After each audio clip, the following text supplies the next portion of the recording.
Hola, ¿qué tal? Bienvenidos a otro programa de Te invito a un café.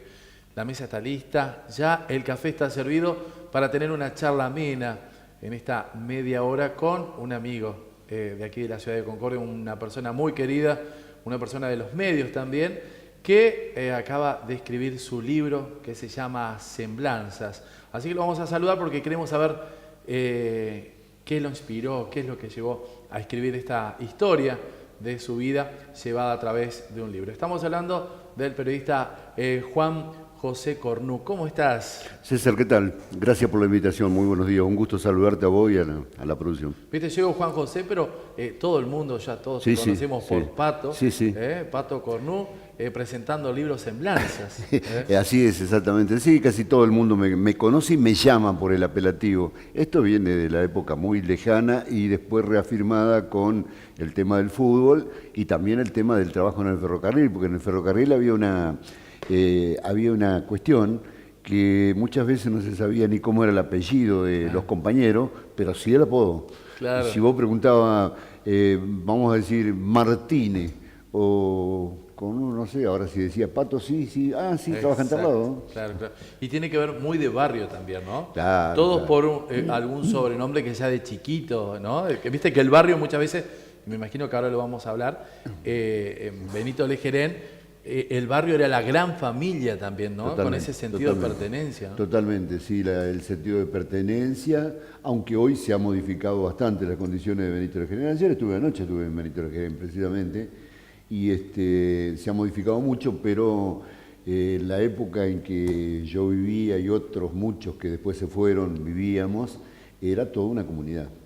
Era toda una comunidad donde estaban asentados valores principalísimos como la solidaridad, y esto provenía, por supuesto, de los trabajadores, porque Benito Lejerén es lo llamado pueblo fábrica. Claro. Se crea alrededor del Cap Yuquerí. Y esto da toda una impronta, un sentido de pertenencia, que después se traduce en distintas disciplinas, como por ejemplo el fútbol, que yo ahí en Semblanza pongo la cuestión de Juventud Unida, el ejemplo que dio Juventud Unida, y fundamentalmente se traduce en buenas personas, claro, que mamamos esos principios y valores que nos inculcaron los mayores. Exacto. Contanos cómo surge la idea, cómo se fue gestando hasta poderse hacer la realidad al libro Semblanzas. Bueno, esto siempre tuve la idea y pareciera ser que yo estoy marcado por hacer las cosas un tanto tardíamente, no en tiempo y forma, porque así empecé a estudiar. Mirá, por darte un ejemplo, yo me recibo en la secundaria, acá en la querida Escuela de Comercio, en el año 72, pero me recibo de profesor de historia en el año 2010, porque pasó un lapso grandísimo y de repente dije, pero a mí me gusta historia, leo por leer cosas de historia, ¿cómo no voy a estudiar? Y alentado por un querido amigo, en el 2007 me largo a estudiar, en el 2010. Me acuerdo por ahí de encontrarte y decir, estoy haciendo la carrera, que cada vez te llevaba a meterte más en claro, el estudio, claro, a aprender un poco, no solamente sobre el tema de historia que sabía, sino la pedagogía también. La pedagogía y materias relacionadas con el trato, casi te diría cotidiano, como sociología, por ejemplo, que tiene que ver mucho con el contacto con la gente. Y bueno, nosotros los que trabajamos en los medios sabemos que esto está constante, ¿no? Y más vos que andás en la calle, sabés la relación con los medios. Pero bueno, es bueno reafirmarlo también de los libros, ¿no? Contanos cómo surge para ir a hacerlo así como en el libro, que vos lo vas contando en forma cronológica, ¿no? Porque en el libro la gente va a encontrar un pato desconocido también, ¿no? A un cornudo desconocido o a cosas que no conocen de mí, exacto, ni lo más íntimo. Sí, porque Semblanza tiene que ver con la necesidad comunicacional, que es una necesidad que tuvo el hombre desde 30.000, 40.000 años que apareció sobre la Tierra, por ahí con, qué sé yo, con monosílabos, hasta que vengan todos los idiomas, todos los orígenes de la lengua, digamos. El hombre tuvo necesidad de comunicarse. Y en los tiempos modernos uno tiene necesidad de comunicarse muchas veces para decir cosas que no las puede decir generalizando, digamos. Y para ello, bueno, utiliza una cámara como utiliza ustedes, Claro. o utiliza una máquina de escribir, en ese tiempo una máquina de escribir, ahora ya es una computadora Sí, directamente, exacto. y un micrófono de radio. Y un libro también es una forma de expresar cosas que uno quiere contar y de repente esto es coherente con el título del libro. ¿Por qué? Porque mucha gente dice, semblanza, ¿qué quiso decir este tipo con semblanza, con el título? A priori aparece como que no dice nada, pero la definición de la palabra semblanza es una suerte de contar algo que no está contado en su totalidad. Exacto, sí, sí. Y bueno, eso es lo que hacemos en semblanza y la idea surge por esa necesidad de O sea que yo te comunicar. agradezco porque uno de los primeros ejemplares me lo diste cuando Ajá. me enteré que me comentaste que ibas sí. a lanzar el libro. Me pareció interesante porque yo digo, lo quiero leer, ¿viste? Claro. Una persona que está acostumbrada a escucharte en la radio. Claro. Entonces ahora esto como es más íntimo también, Sí, ¿no? sí. Al conocerte un poco más a la persona, ¿no? Exactamente. Pero vos sabés que me parece interesante del libro que vos contás, hacés un contexto internacional y nacional. Correcto. Y lo que me gusta es que vos te basás desde Concordia hacia el mundo Claro. para contar el tema, por ejemplo, cuando vos comenzás el libro, que lo ponés en un contexto internacional, Sí, sí. porque Por las cosas que ocurrieron. estamos hablando, claro, pero estamos hablando de también por qué la importancia y la trascendencia del frigorífico CAP, que Zuccherini, trabajaban tantas personas también. Que trabajaban tantas personas y que también había muchos emprendimientos y mucha creación de empleo en forma no directa sino indirecta, porque había talleres, estudios contables, proveedores, un montón de gente que giraba alrededor de un verdadero monstruo, ¿no? Y bueno, ni que hablar de la vida interna del frigorífico Cap Zuccherini, porque yo siempre digo, ahí trabajaban varones y mujeres, se crearon muchísimos matrimonios que después tuvieron hijos a raíz de ese laburo, ¿viste? Entonces es una cosa realmente importante que lamentablemente, bueno, como todos sabemos se terminó, pero que en su momento jugó un rol preponderante para la historia de Concordia, ¿no? Claro. Y vos también mencionás mucho lo que fue el poderío de Concordia en cuanto a industria también, ¿no? Que Por la supuesto. verdad que empezás a marcar nombres que tienen que ver con la carne, que tienen que ver con la citricultura, con la fruta, y la verdad que vos decís, con la fruta industrializada. Industrializada. Viste claro. que vos decís- no simplemente con el empaque. digamos. Hoy estamos hablando solamente de la fruta que se envía como fruta natural, y vos decís, en la época del 60 estamos Hacían hablando camiones. estamos hablando de jugo, ¿verdad? Sí, sí, hacían colas de camiones. Yo trabajé en ese entonces Corporación Entrerriana de Citrus, Sí. que era un verdadero ejemplo, porque era una empresa mixta creada por el gobierno provincial y los productores citrícolas. Claro. Había un control estricto, pero la fábrica de jugos de Las Tejas realmente era muy poderosa. Vos sabés que había colas interminables de camiones para descargar la fruta. Pato, contame cómo es la anécdota. Cuando vos entrabas a trabajar, ¿qué es lo que te hacían? ¿Cuál era la prueba de fuego para decir, No, a sí, ver si sirve este pibe? La conté en el libro. Sí, está. Claro, lo que pasa es que Las Tejas en ese tiempo no tenía silos de almacenamiento de algo que ellos crearon, que era el alimento balanceado para los animales. Entonces, como no tenían silo, los embolsaban y los guardaban en bolsa. Pero a granel era prácticamente, pero para que esté bien ubicado, no se pierda, qué sé yo. Y tenía un departamento que era el departamento de forraje, se llamaba así, y ahí trabajaban unos vagos que eran amigos míos. Yo debuto ahí, viste, porque ahí te probaban, los encargados te probaban. Sí. Era muy jovencito, yo qué sé, una cosa de 19 años, 18, 19 años. Pero esas bolsas de 90 kilos, viste que hoy, Una bolsa brasilera de 90 kilos. que vos decías, bueno, levantá esta bolsita, viste, que las piernas te temblaban. Sí, te temblaba todo. Y bueno, pero después te enseñaban a trabajar, se hacían el plato con uno y te enseñaban a laburar. Te guardo un grandísimo recuerdo de esos compañeros realmente muy valiosos, pero muy guapos, muy trabajadores, pero jugaban con las bolsas, era una cosa impresionante, los tipos, porque estaban acostumbrados a trabajar en las barracas de cuero y lana, que había muchas también acá en Concordia. Por una mano llevaban las bolsas. Eran unos tipos, unos roperos eran. Claro.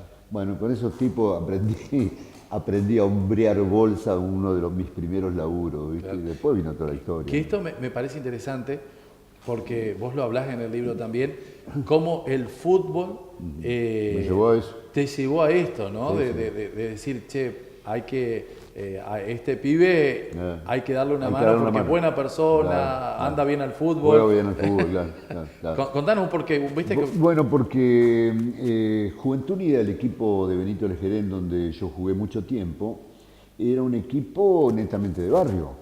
Los jugadores eran del barrio, pero la dirigencia también era del barrio. Y no tenían formación académica, ni catedrática, ni mucho menos, pero tenían cosas muy importantes. Eran trabajadores y eran honestos. Y eso después se tradujo en resultados deportivos. Entonces, en ese tiempo, ni pensar en ser profesional del fútbol, en vivir del fútbol no podía, tenía que trabajar. Claro. Entonces yo a un dirigente que todavía vive, le pedí que me dé una mano a ver si podía entrar a trabajar en Las Tejas. Él era un encargado de Las Tejas. Y él me hizo tomar, y bueno, esa fue la prueba. ¿De quién estás hablando? De Brosar. Claro, vos lo mencionás en el libro. Sí, gran persona, que vive todavía, así que si me está escuchando o alguien le cuenta, le mando un saludo muy afectuoso. Claro, y vos también escribís en el libro que todavía tenés la necesidad de ir cada vez que podés ir a ver un partido, vas y... De juventud. De juventud, sí. No anda bien ahora, pero voy, sí. Claro. Sí, no anda. Bueno, la época que nosotros jugábamos, se jugaba en forma individual en cada cancha, y acá en Concordia había potencia de fútbol, un partido con Wander, con Sarmiento, con Victoria. ¿El clásico con quién era, por ejemplo, Juventud Unida? No, con San Lorenzo del Yucarí, claro. Decían nuestros vecinos, pero ellos eran hinchas nuestros. Claro. ¿Viste? No, con ellos era el clásico, sí. Y con Colegiales un poco por la salida de Concordia y la cercanía con todo lo que era Cap Yuquerí. Claro. Pero más que nada con San Lorenzo de allá de Colonia. Él ahora, antes era de San Lorenzo de Estación Yuquerí. Claro, exacto, sí. Y bueno, y el fútbol así, todos nos relacionábamos de esa manera, qué sé yo, lo que jugaban en Vitoria, en Ferro, iban a trabajar al ferrocarril con toda seguridad. Y nosotros, bueno, muchos iban al Cap Yuquerí, al frigorífico, esa no fue mi suerte, yo fui a Las Tejas. Pero era una fábrica que era un verdadero ejemplo, ¿no? Realmente extraordinario. Y la gente de ahí extraordinaria también. Claro. Por ejemplo, vos fuiste a la escuela Justa Galloso, allí en... La primaria, toda la primaria le dicen la escuela Justa Galloso. Que me imagino que era el edificio antiguo, ¿no? En el edificio antiguo, en el barrio norte de Benito Lejerén. Para quien conoce Benito Lejerén, está el norte, le decían el Mondongo, porque antiguamente tiraban el Mondongo ahí. Y después al otro, donde yo viví, le decían el Yarará, que estaba desde la vía Uruguay hacia el río Uruguay. Claro. Y ahí había trabajadores, pescadores, en ese tiempo había una vida muy importante, comerciantes también había muy importantes comerciantes. En el caso de tus padres, por ejemplo, ¿en qué trabajaban? Mi viejo trabajó en Cap Chuquerí, hizo toda la campaña y se jubiló ahí. Claro. Y cada tanto tomaba gente para trabajar y yo, no sé, mi familia, todos mis hermanos trabajaron ahí, yo no trabajé, no sé si no estaría, porque siempre fui medio bastante andariejo y andaría en otro lugar cuando había oportunidad de entrar, la cuestión que no entré, ¿no? Pero sí entré. ¿Cuántos hermanos son ustedes? Originariamente 8, ya vamos quedando pocos. Claro. Sí, ya van varios que se fueron de gira. Claro. Y recientemente una hermana mía falleció luchando con una enfermedad muy terminal en Paraná y la sepultamos ahora en enero de este año. Claro. Lo mencionás en el libro, justamente se lo dedicás. Se lo dediqué a ella porque yo le había comentado el libro y lo quería leer y no alcanzamos a imprimirlo antes. Claro. Lamentablemente se fue. Sí. Pero viste que también es típico de las familias... en los barrios, familias grandes, ¿no? Sí, casi todo era de familia grande. Y era una cosa típica, César, una de las comidas por lo menos, todos juntos. Claro. Que generalmente era a la noche. A la noche. Por la disponibilidad de horario. Sí. Porque si no, los gurises estudiaban, los más grandes ya iban al secundario y el padre trabajaba. Generalmente en ese tiempo el poder adquisitivo le permitía al jefe de familia con un solo sueldo manejar una casa o satisfacer medianamente las necesidades. Hoy no es así. Y entonces una de las comidas vos tenías que estar con el jefe, con los jefes de familia, porque la madre también jugaba un papel preponderante, obviamente, ¿no? Quiero preguntarte sobre la escuela de comercio también, porque vos allí también agradecés a profesores que han tenido, que te hicieron amar la historia, ¿no? Totalmente, totalmente. Realmente tuve la posibilidad de alternar con viejos profesores, la mayoría ya no están. Y me queda uno que fue profesor mío de historia, Jorge La Gerenza, que vive a la vuelta de mi casa. Y cada tanto nos encontramos ahí, hablamos de historia de la época del secundario. Y ahí que ahora tenés argumentos para ir a defender, ¿eh? No, sí, pero en ese entonces se armaban unas charlas bárbaras en la clase de Colorado y los otros vagos que no les gustaba historia estaban chochos porque pasábamos la hora, ¿viste? Claro, claro. Entonces siempre había un motivo, digamos. En una oportunidad, esto fue con el profesor Amílcar Rodríguez, conocido, arqueólogo, profesor de historia, conocidísimo.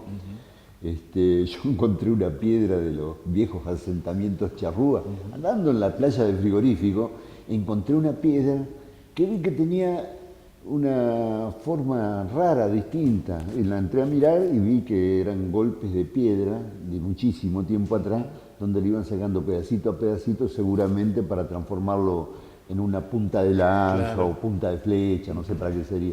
Y se la traje al profesor Rodríguez. Él tenía todo un museo, ¿no? Claro. ¿Para qué? Eso fue, bueno, hablar toda una hora del tema. Ahora, vos fíjate que ese solo hecho, que algo que lo experimentaste vos, lleva a hablar de historia también, ¿no? Que uno cree que solamente están los libros y no es así. No, no, por supuesto, muchísima gente que se dedica a eso.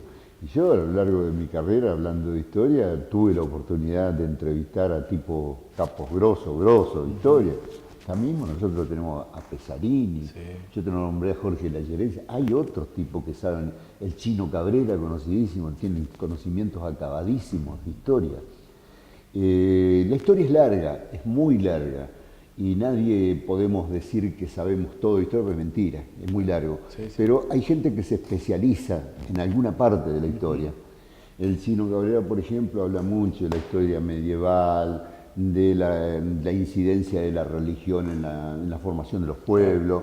El profesor Pesarini es más de lo local y de lo regional. Exacto. La historia de Entre Ríos es más tiene libros, yo he leído libros de él. Porque es muy largo, ¿viste? Pero es muy apasionante y bueno, te lleva a transformar en una cosita de esta como semblanza que yo traté de volcar mis propias vivencias, pero relacionados estrictamente con el momento que se vivía, ¿no? Contame, Pato, ¿cómo es la historia esto de que vos ibas a la escuela de Comercio 1, venías en colectivo, pero a la vuelta no tenías colectivo? Ibas a la nocturna, ¿qué es lo que pasaba? Y salíamos a las 12 de la noche, ahí no había hora libre de que valga, ¿eh? Hasta las 12 te tenía que quedar, así tuviera hora libre.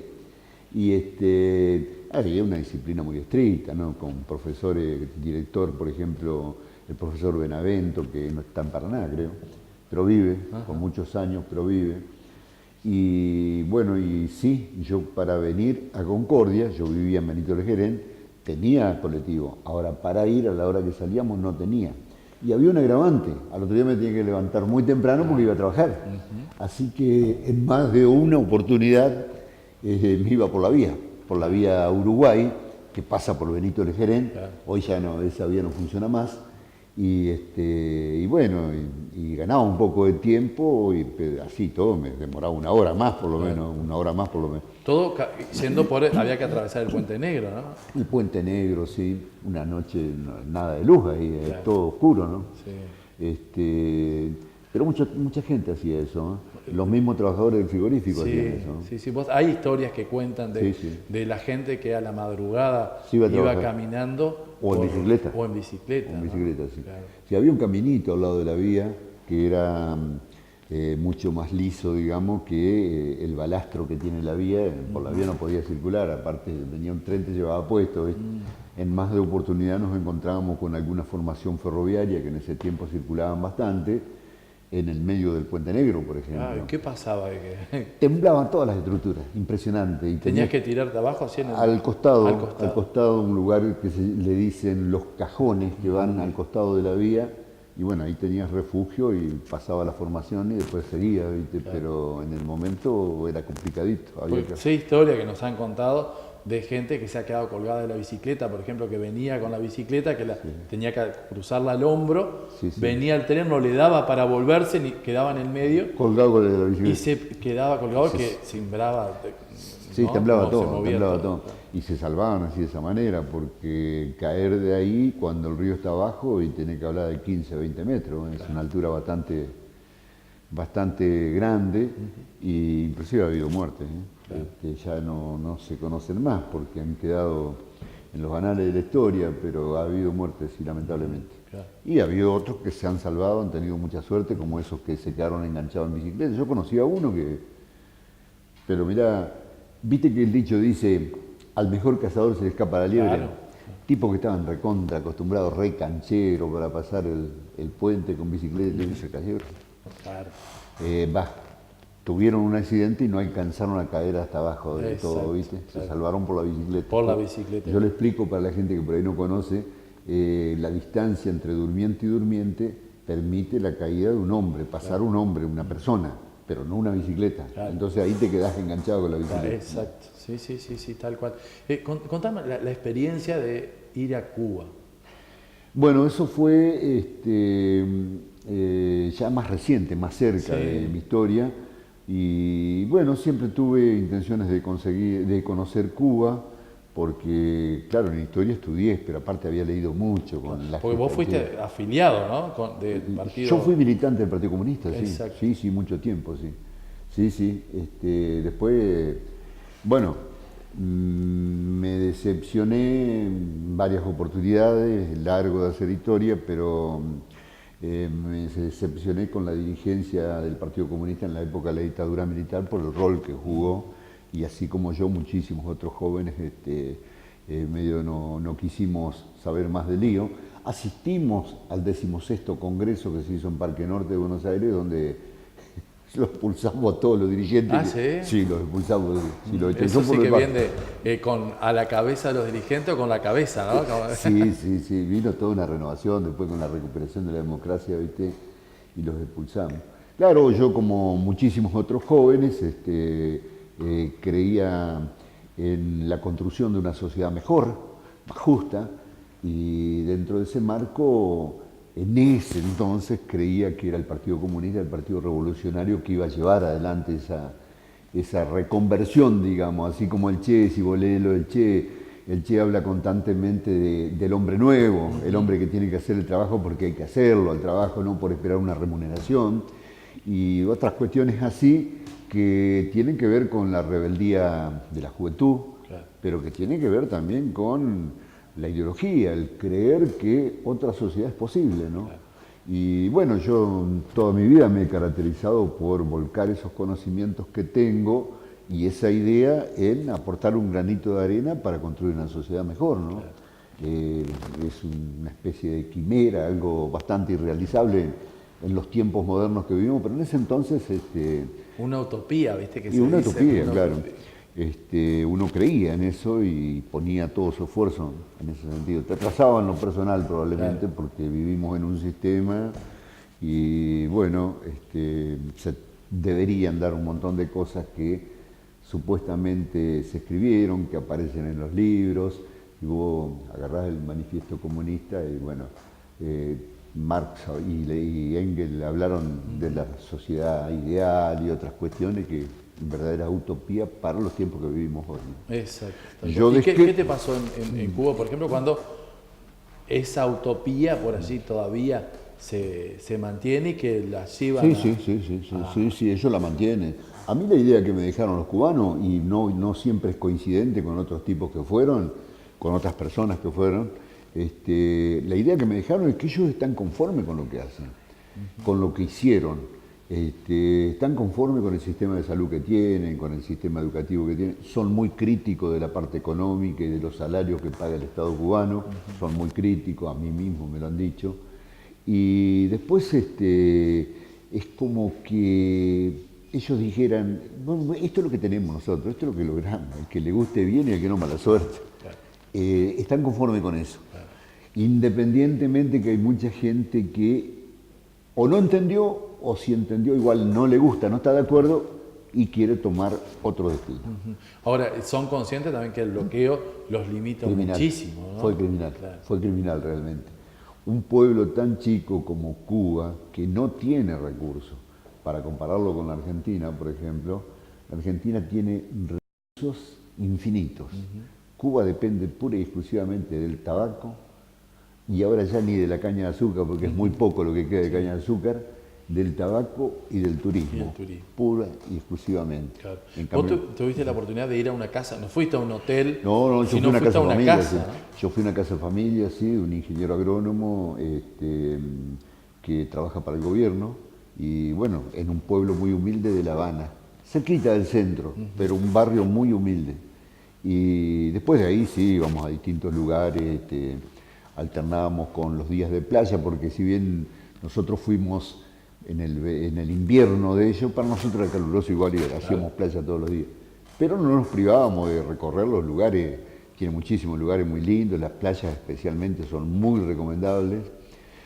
Y después, bueno, hay que viajar un poco si querés ir a otros lugares, como por ejemplo yo quería ir a Santa Clara, claro, que está el monumento del Che, es una distancia bastante larga desde La Habana, y bueno, fui ahí a Santa Clara, conocí ahí los lugares históricos donde el Che libró una batalla decisiva, en el centro prácticamente del pueblo donde pasa la vía del tren, hizo descarrilar un tren blindado, y bueno, ahí en Santa Clara lo adoran.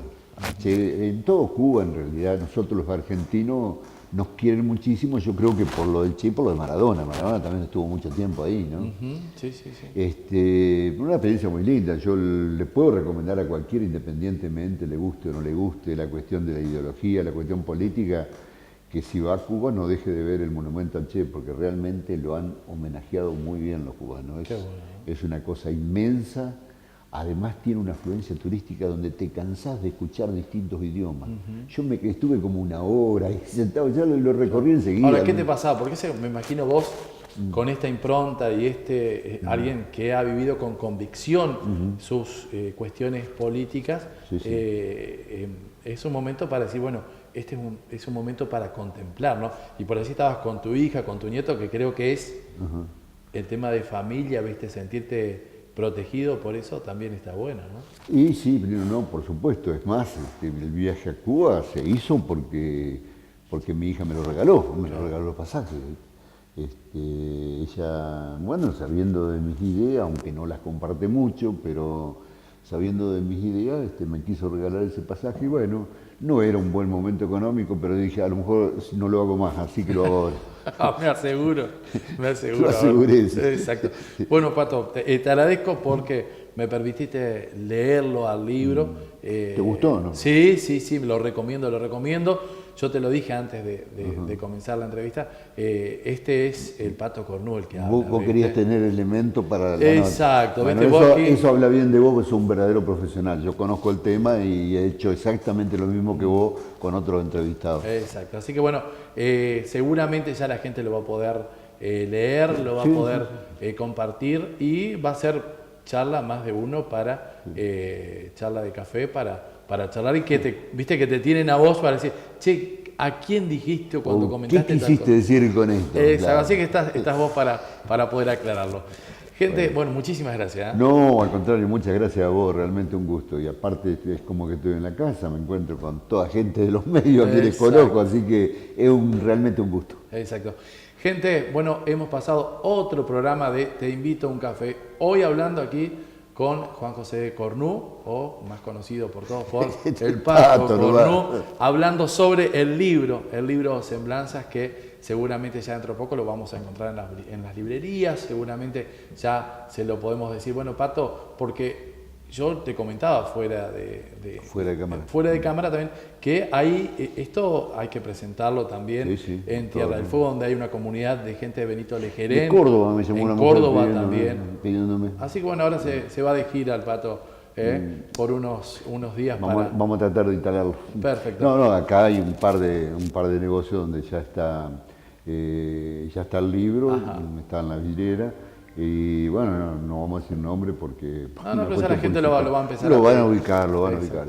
Bueno, muchísimas gracias a toda nuestra audiencia. Recordarles que nos encontraremos en otra oportunidad con otro café, con otro invitado aquí en Te Invito a un Café. Muchísimas gracias. Hasta luego.